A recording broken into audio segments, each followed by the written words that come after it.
عبداللہ بن عمر اور عبید اللہ بن عمر بصرہ سے گزر رہے تھے ایک جنگ سے واپسی پر، تو حاکم بصرہ نے آپ کو کچھ پیسے دیے کہ یہ مال غنیمت میں جا کے جمع کروا دینا،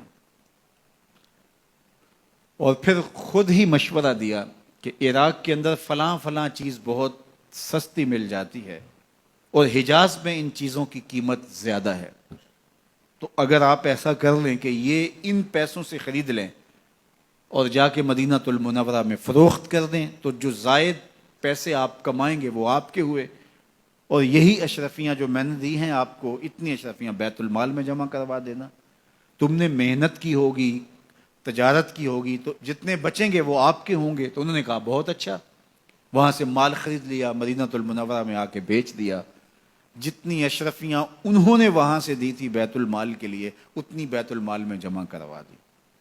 حضرت عمر رضی اللہ تعالیٰ عنہ کو پتہ چلا، بیٹوں کو بلایا، کہا کہ سنا ہے تم نے کوئی کمائی کی ہے؟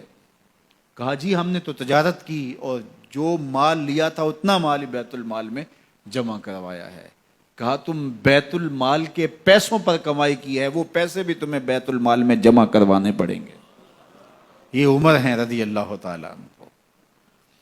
رومی شہنشاہ کی بیوی سلام بھیجتی ہے حضرت عمر رضی اللہ تعالیٰ عنہ کی اہلیہ کو، تو وہ 1 دینار ادھار لے کر کے اس کا عطر خریدتی ہیں اور شیشیوں میں ڈال کر کے ان کو بھیجتی ہیں کہ چلو ایک رواداری کا اچھا ثبوت فراہم کیا جائے۔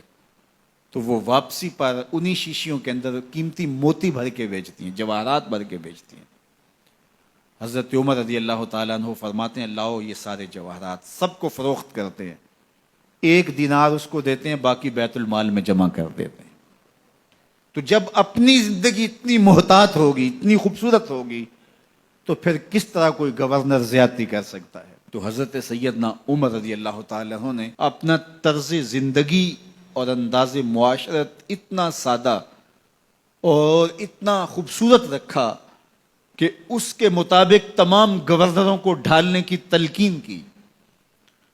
آپ جب بھی کسی شخص کو بطور گورنر اس کا تعین کرتے تو اس کو یہ نصیحتیں کرتے، ایک ترکی گھوڑے پہ سوار نہیں ہوں گے، باریک کپڑا نہیں پہنیں گے، اور انچھنے آٹے کی روٹی کھائیں گے، مکان کا دروازہ نہیں لگائیں گے، کوئی حاجب نہیں رکھیں گے، چوکیدار نہیں رکھیں گے، بواب نہیں رکھیں گے، جو تمہارے تک پہنچنا چاہے ڈائریکٹ پہنچ جائے۔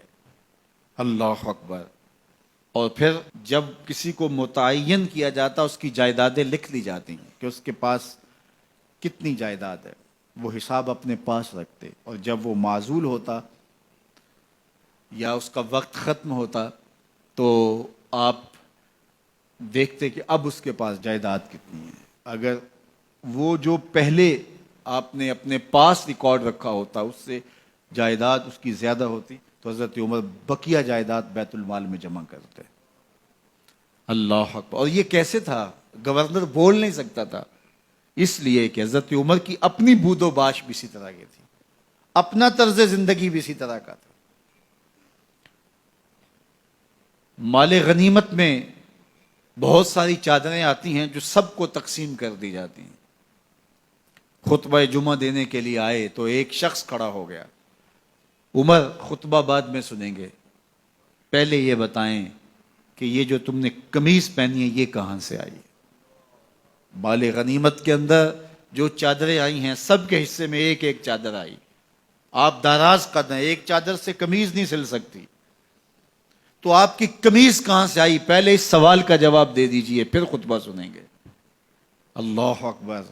آپ کے بیٹے کھڑے ہوتے ہیں، کہا ایک چادر سے میرے باپ کی قمیض نہیں بنتی تھی، میں نے اپنے حصے کی چادر بھی اپنے باپ کو پیش کی ہے۔ اس نے کہا اب سناؤ، اور ہم سنتے ہیں۔ یہ ہے حضرت عمر رضی اللہ تعالیٰ عنہ کی اپنی ذاتی زندگی۔ ایاز بن غنم کے بارے میں یہ پتہ چلتا ہے کہ وہ موٹے کپڑے نہیں باریک کپڑے پہنتا ہے۔ اس نے گھر کے دروازے پر بواب بھی رکھا ہوا ہے، چوکیدار بھی رکھا ہوا ہے۔ تو حضرت عمر رضی اللہ تعالیٰ عنہ محمد بن مسلمہ کو بھیجتے ہیں، محمد بن مسلمہ جاتے ہیں اور جا کے تحقیق کرتے ہیں تو ایسا ہی پاتے ہیں، تو ان کو وہیں گرفتار کر کے لے آتے ہیں اور حضرت عمر کے دربار میں پیش کیا جاتا ہے، چھڑی اس کے ہاتھ میں دے کر فرماتے ہیں جاؤ تم بکریاں چرایا کرو، تم گورنری کے لائق نہیں ہو۔ ایک گورنر کو بکریاں چرانے پہ لگا دیتے ہیں اس لیے کہ تم نے ان اصولوں سے، ان ضابطوں سے انحراف کیا ہے جو ایک سلطنت کے ذمہ دار کے لیے لازم اور ضروری ہیں۔ دور موجود کے حکمرانوں کو، چاہے وہ عرب کے حکمران ہوں چاہے وہ عجم کے حکمران ہوں، اگر وہ اسلام کا نام لیتے ہیں تو انہیں اپنے اعمال کا جائزہ لینا ہوگا کہ ہم کھڑے کہاں ہیں۔